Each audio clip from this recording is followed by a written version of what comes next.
សួស្តីបងប្អូនទាំងអស់គ្នាថ្ងៃនេះនាងខ្ញុំចែករំលែកអំពីអត្ថប្រយោជន៍ចូលរៀនជំនាញកត់ត្រាបញ្ជីគណនេយ្យនិងហិរញ្ញវត្ថុ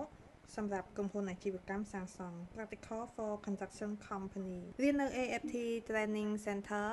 គឺរៀនដោយអនុវត្តផ្ទាល់លើការងារឯកសារក្រុមហ៊ុនអាជីវកម្មផ្ទាល់ជាមួយនឹងប្រព័ន្ធ QuickBooks នេះជាឧទាហរណ៍ Bank Payment Voucher ប្រភេទចំណាយតែយើងបានកត់ត្រាចូល QuickBooks ហើយយើងមានឯកសារអ្វីខ្លះគាំទ្រជាមួយជាឯកសារក្រុមហ៊ុនអាជីវកម្មជាក់ស្ដែងរបស់ Sport Innovation Cambodia Co Ltd គឺជាអ្នកផ្គត់ផ្គង់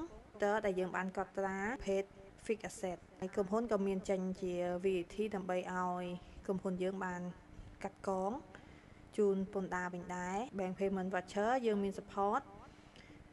វិក័យប័ណ្ណអាកររបស់អ្នកផ្គត់ផ្គង់ដែលគេហៅថា tax invoice ហើយយើងក៏មានបានសម្រង់តម្លៃដែលគេហៅថា quotation ជាក់ស្ដែងផងដែរ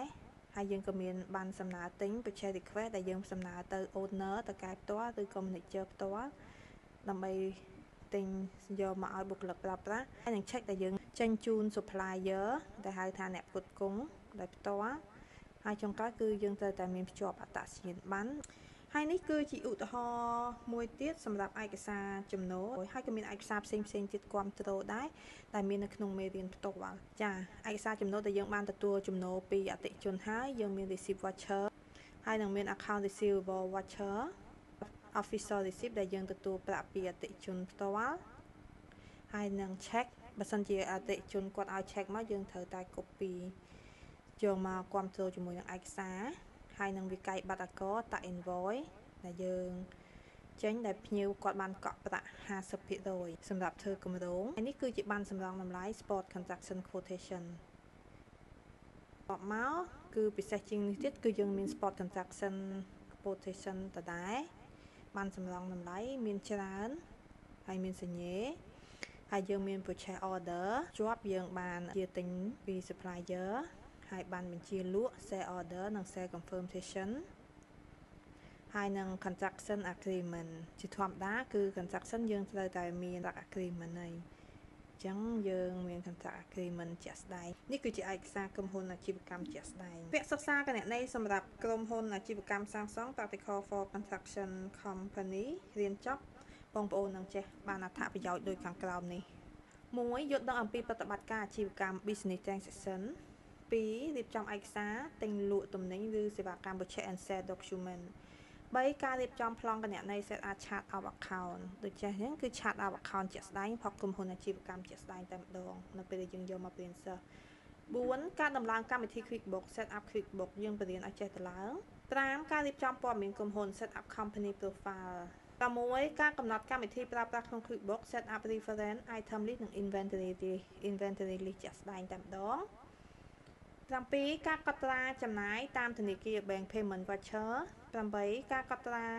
ប្រាក់បូរេបទាននិងការជំរះប្រាក់បូរេបទានដែលគេហៅថា cash advance និង clearance advance 9វិធីសាស្ត្រកត់ត្រាទ្រព្យសកម្មអចលនទ្រព្យ fixed asset 10ការកត់ត្រាគណនេយ្យទៅបង់ដែលគេហៅថា account payable 11ការកត់ត្រា stock គឺសំខាន់មែនទែនបច្ចេកទេសកត់ត្រា stock ដែលមាន Excel support ជាមួយនឹង QuickBooks ផ្ទាល់ការកត់ត្រាវិក័យប័ណ្ណដែលមានវិក័យប័ណ្ណអាករនិងវិក័យប័ណ្ណធម្មតា invoice និង tax invoice ដែលគេហៅថា account receivable 13ការកត់ត្រាចំណាយជាសាច់ប្រាក់ cash payment voucher 14ការកត់ត្រាទូទាត់គណនេយ្យទៅសង make payment voucher ដែលគេហៅថា AP 15ការកត់ត្រាប្រាក់ខែនិងពន្ធ salary and tax ការគេកត់ត្រារបៀបម៉េចប្រមូលពន្ធរបៀបម៉េច16ការកត់ត្រាការប្រកាសពន្ធប្រចាំខែ tax monthly return តើគេប្រកាសពន្ធប្រចាំខែនិងប្រមូលពន្ធដោយវិធីសាស្ត្រណានៅក្នុង QuickBooks 17កត់ត្រាការរំលោះទ្រព្យសកម្មអចលនទ្រព្យ fixed asset depreciation តើគេមានតារាងអីខ្លះហើយនីតិវិធីរំលោះនៅក្នុង QuickBooks គេធ្វើមិនខ្លះ18ការផ្ទៀងផ្ទាត់សាច់ប្រាក់ក្នុងដៃនិងសាច់ប្រាក់ក្នុងធនាគារ cash count របៀបម៉េច bank reconciliation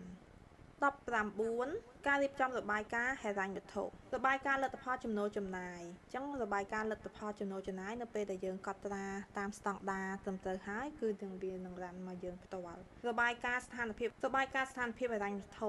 របាយការណ៍លំហូរសាច់ប្រាក់ statement of cash flow រៀននៅ AFT Training Center គឺជាវគ្គអនុវត្តជាក់ស្ដែងប្រើពេលខ្លីអ្នកមិនចេះរៀនហើយចេះពិតប្រាកដអ្នកកំពុងធ្វើការផ្នែកគណនេយ្យរៀនហើយឡើងកម្រិត พอជាក់ស្ដែងសិស្សលោកគ្រូគាត់មករៀន3វគ្គដែលគាត់ឈ្មោះថាបងសវណ្ណវគ្គគាត់តាមបញ្ជីគណនេយ្យសម្រាប់ក្រុមហ៊ុនសេវាកម្មនិងបញ្ជីគណនេយ្យសម្រាប់ក្រុមហ៊ុនសេវាកម្មនិងគ្រឿងបន្លាស់និងវគ្គបញ្ជីគណនេយ្យសម្រាប់ក្រុមហ៊ុនទិញលក់ទំនិញរៀនចប់ហើយពី level accounting supervisor ខ្លាចខ្លួនទៅជា accounting manager ជាក់ស្ដែងផ្ទាល់តែម្ដងរយៈពេលរៀនគឺគាត់ប្រើពេល1សប្តាហ៍សិស្សលោកគ្រូម្នាក់ទៀតគាត់រៀនសម្រាប់ក្រុមហ៊ុនផលិតកម្មរៀនចប់ហើយមានសមត្ថភាពបង្កើតប្រព័ន្ធគ្រប់គ្រងគណនេយ្យ QuickBooks សម្រាប់កត់ត្រាគណនេយ្យឲ្យរោងចក្រកាត់ដេរសម្លៀកបំពាក់ហើយនឹងមានសិស្សដតីច្រើនទៀតដែលអត់បានលើកយកមកជា reference និយាយការរៀនគណនេយ្យនៅ AFT Training Center រៀនបានពីរបៀបទី1រៀនតាម website មានវីដេអូបង្រៀនស្រាប់របៀបទី2ចុះឈ្មោះចូលរៀនផ្ទាល់មួយវគ្គរៀនតែ2ថ្ងៃទេ